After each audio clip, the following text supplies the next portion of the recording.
দর্শক নিশ্চয়ই দেখছেন যে ছাত্র দলের একাংশ যারা মূলত হচ্ছে তেজগাঁও কলেজের শিক্ষার্থী, তারা আসলে ছাত্র দলের যেই নতুন কমিটি করা হয়েছে সেই কমিটিতে পদবঞ্চিত হয়েছেন। তারা যে দাবি করছেন যে তাদের যোগ্যতা থাকা সত্ত্বেও এবং রাজনীতির মাঠে ময়দানে তাদের যথেষ্ট ত্যাগ প্রতীক্ষা থাকার পরেও তারা আসলে কমিটিতে স্থান পাননি। গত 23 তারিখ আসলে এই তেজগাঁ কলেজের ভোর রাতে বা নিশিরাতে যে কমিটি দেওয়া হয়েছে সেই কমিটিতে 32 সদস্যের কমিটিতে কিন্তু তরুণ মোর্শেদ এবং সেলিম হোসেন ইমরানকে সদস্য সচিব করে একটি 32 সদস্যের কমিটি করা হয়। কিন্তু এই যে 32 সদস্যের যে কমিটি করা হয়েছে সেই কমিটি আসলে যে কেন্দ্রীয় ছাত্র দলের সভাপতি রাকিব এবং সদস্য সচিব নাসির সহ অন্যান্য যারা তাদের পকেট কমিটি এবং তাদের পারিবারিক কমিটি বলে আসলে তারা মনে করছেন।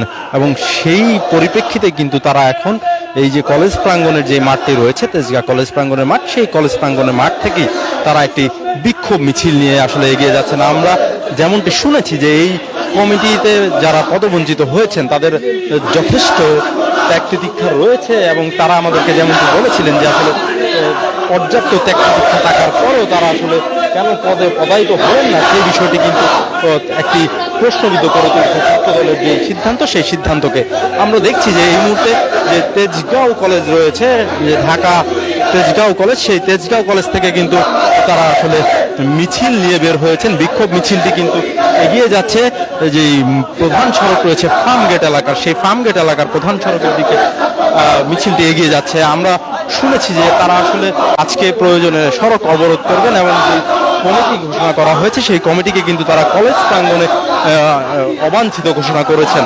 আসলে এখানে যারা আজকে মিছিলে নেতৃত্ব দিচ্ছেন যেই ছাত্র দলের কর্মীরা, তাদের দাবি এই যে কমিটি করা হয়েছে তাদের দ্বারা কিন্তু এই কমিটির দ্বারা কিন্তু যে কলেজের যে সাধারণ শিক্ষার্থী কিংবা ছাত্র দলের যারা প্রতিনিধি রয়েছে তাদের কোনো প্রতিনিধিত্ব কিংবা তাদের কোনো স্বার্থ উদ্ধার হবে না। এটি মূলত একটি পকেট কমিটি করা হয়েছে এবং পারিবারিক কমিটি করা হয়েছে বলে তারা আসলে দাবি করেছেন। আমরা দেখছি যে এই মুহূর্তে মিছিলটি কিন্তু যে ফার্ম গেট থেকে খামারবাড়ি এলাকার যে সড়ক, সেই সড়কের দিকে এগিয়ে এসেছে। আমরা দেখছি যে মিছিলটি নিয়ে এখন তারা আসলে সড়কে অবস্থান নিচ্ছেন এবং তারা মিছিল নিয়ে সামনের দিকে এগিয়ে যাচ্ছেন।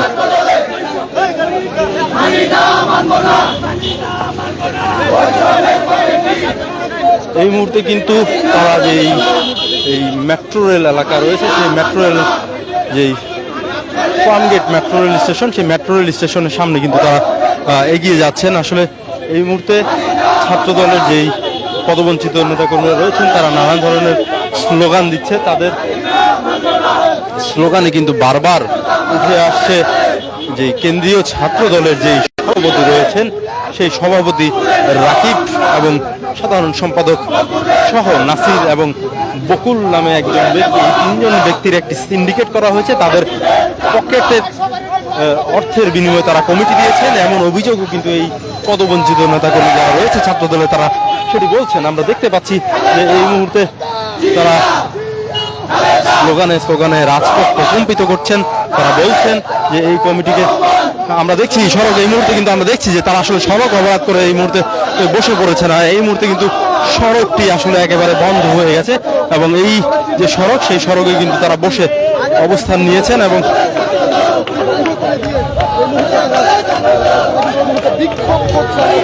আমরা দেখতে পাচ্ছি যে একদম সড়কের মাঝে বসে পড়ে আসলে তারা একদম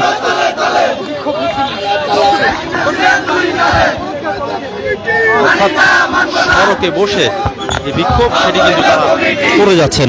আমরা দেখছি একদম সড়কে বসে তারা তাদের যে বিক্ষোভ সেটি কিন্তু তারা চালিয়ে যাচ্ছেন। আমরা দেখছি যে ছাত্র দলের কর্মীরা রয়েছেন তারা কিন্তু একদম সড়কের মাঝে বসে পড়েছেন এবং বসে তাদের যেই দাবি দেওয়া সেই দাবি দেওয়ার কথাগুলো তারা বলছেন। তারা বলছেন যে যেই কমিটি দেওয়া হয়েছে এই কমিটি একটি পকেট বাণিজ্যর মাধ্যমে এবং অবৈধ অর্থনৈতিক লেনদেনের মাধ্যমে কমিটি দেওয়া হয়েছে, সেই কারণে কিন্তু তারা এই কমিটিকে অবাঞ্ছিত ঘোষণা করেছেন। এবং ছাত্র দলের যেই নেতাকর্মীরা আজকে সড়কে অবস্থান নিয়েছেন তারাও কিন্তু একটি কথা, যে বর্তমান কমিটির যে সভাপতি তরুণ মোর্শেদ এবং সেলিম ইমরানকে হুঁশিয়ারি করে বলেছেন যে আসলে তারা বিগত 3 দিন যাবৎ এই কমিটি পাওয়ার পর থেকে কলেজে আসতে পারেনি এবং যতক্ষণ পর্যন্ত এই কমিটিকে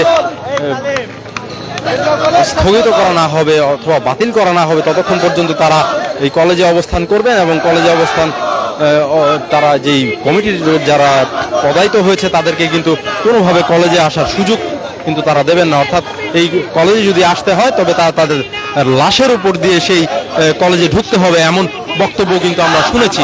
আমরা এখন বেশ কয়েকজন নেতাকর্মীদের সাথে কথা বলতে চাই যে আসলে মূলত কি দাবিতে এই কমিটিকে তারা অবৈধ বা অযৌক্তিক বলে মনে করছেন।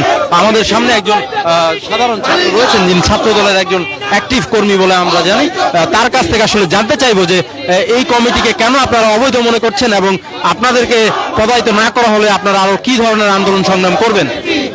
বাংলাদেশ জাতীয়তাবাদী ছাত্রদল কর্তৃক যে কমিটি দিয়েছে এটা একমাত্র পকেট কমিটি, টাকার বিনিময় কমিটি যে ভাই কেন্দ্রিক, এই কমিটি বিলুপ্তি করে আগামী 2 দিনের মধ্যে কমিটি ঘোষণা না করলে আমরা তেজগাঁও ছাত্রদল পদ বঞ্চিত ছাত্র নেতারা কঠোর আন্দোলনে যাব এবং ক্যাম্পাসে এই ছাত্রদলকে আমরা ঢুকতে দিব না এবং এই ক্যাম্পাসে বর্তমান কমিটি ছাত্র দলের নেতৃবৃন্দকে আমরা ক্যাম্পাসের আগে আসতে দিব না।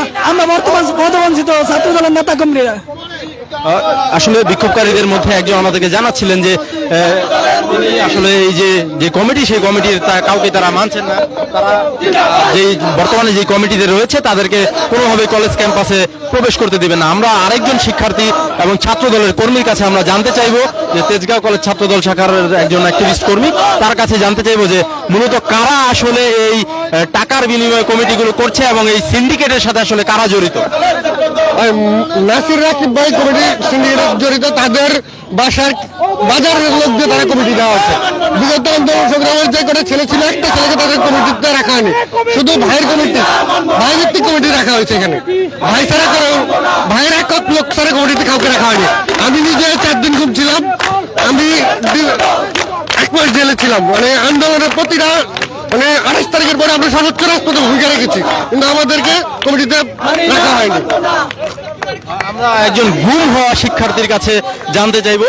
আমরা জেনেছি তিনি ডিবি হারুনের অত্যাচারে 7 দিন গুম ছিলেন, তার কাছে আমরা জানতে চাইবো যে এই কমিটি বাণিজ্যের পেছনে কারা জড়িত এবং তাদের বিরুদ্ধে আসলে তারা কোনো দলীয় কোনো কর্মসূচি কিংবা কোনো লিখিত অভিযোগ তারা আসলে করবেন কিনা। আমরা এখন পর্যন্ত কোনো লিখিত অভিযোগ দেইনি, তবে আমরা চিন্তা করতেছি আমাদের যে কার্যক্রম আমরা এটা অব্যাহত রাখবো, অতি শীঘ্রই আমরা লিখিত অভিযোগ দিব। কারণ এই তেজগাঁও কলেজের ইতিহাস ঐতিহ্য ভরপুর একটা কলেজ, আমার এটা বেসরকারি কলেজ থাকা সত্ত্বেও সুপার ইউনিট হিসাবে গ্রহণযোগ্য হয়েছে। এটা কারণ একমাত্র হরতাল, অবরোধ, মিছিল, মিটিংয়ে ব্যাপক ভূমিকা রাখার জন্য। এই কলেজে 2 জন গুম হয়েছে, সরকারের কারণে 2 জন গুম হয়েছে। তাদের মধ্যে তেজগাঁও ছাত্র দলের সাবেক সভাপতি আমিনুল ইসলাম জাকির ও তেজগাঁও ছাত্র দলের সাবেক সভাপতি জন্টু ভাই। আরও এখানে আপনার পঙ্গুত্ব বরণ করেছে 4 জন, তা সহ অসংখ্য লোক আছে যারা জেল কেটেছে। এরকম অসংখ্য লোকজন যারা ত্যাগী নির্যাতিত তাদেরকে বাদ দেওয়া হয়েছে। সরাসরি ছাত্র বান্ধব বা কর্মী বান্ধব যে ছাত্র নেতা রয়েছে তাদেরকে তারা ইচ্ছা করে শুধু তাদেরকে বাইরে রেখে তাদের প্রশাসনের যে কমিটিটা করার কারণে তাদেরকে বাদ দেওয়া হয়েছে। এর জন্য আমরা তাদেরকে অবাঞ্ছিত ঘোষণা করছি। তার পাশাপাশি বলতে চাচ্ছি অতি শীঘ্রই তেজগাঁও কলেজে সাধারণ শিক্ষার্থী যারা রয়েছে তাদের সকলের সমন্বয়ে তাদের ভোটাধিকার মাধ্যমে আমাদের কমিটিটা গঠন করা হয়।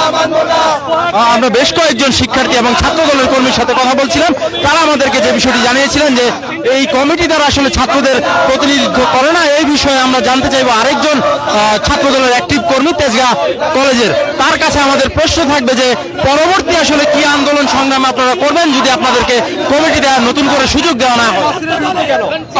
ধন্যবাদ আপনাকে। আমরা বাংলাদেশ জাতীয়তাবাদী ছাত্রদল তেজগাঁও কলেজ সকল পরিস্থিতিতে আন্দোলন সংগ্রামে সবসময় থাকবো। আমরা দল করি, আমরা কোনো ব্যক্তি বিশেষে রাজনীতি করি না। আমাদের পদ থাকুক না থাকুক সেটা বড় কথা নয়। আগামী দিনে আমরা বাংলাদেশ জাতীয়তাবাদী দলের ভারপ্রাপ্ত চেয়ারম্যান জনাব তারেক রহমানের নির্দেশে আমরা যে কোনো কর্মসূচি সফল করার জন্য আমরা সবসময় প্রস্তুত। আমি আপনার আজকের কমিটি নিয়ে একটা কথা বলতে চাই, আমরা দীর্ঘদিন রাজনীতি করেছি, আমরা আমাদের ক্যারিয়ার বিসর্জন দিয়েছি এই সংগঠনের জন্য, কিন্তু সংগঠন যদি আমাদেরকে পরিচয় দিতে দ্বিধা করে, আমাদেরকে দূরে ঠেলে দেয়, তাহলে আমরা আমাদের সাংগঠনিক অভিভাবক তারেক রহমান ছাড়া আমাদের আর অবশিষ্ট কেউ রইল না। ইনশাআল্লাহ আগামী দিনে আমাদের পরিচয় থাকুক বা না থাকুক, আমরা দলের প্রয়োজনে যে কোনো সময় নিজের জীবন উৎসর্গ করে দিতে দ্বিধা হব না। ধন্যবাদ। শিক্ষার্থীরা আমাদেরকে বলছিলেন যে এই যে কমিটি, সেই কমিটিতে যাদেরকে জায়গা বা স্থান দেওয়া হয়েছে তারা কেউই আসলে ওই ত্যাগের জায়গায় আসলে তাদের তেমন ভূমিকা নেই। তাদের এটি দাবি আসলে পদবঞ্চিত হয়ে যারা আজকে সড়কে অবস্থান নিয়েছেন।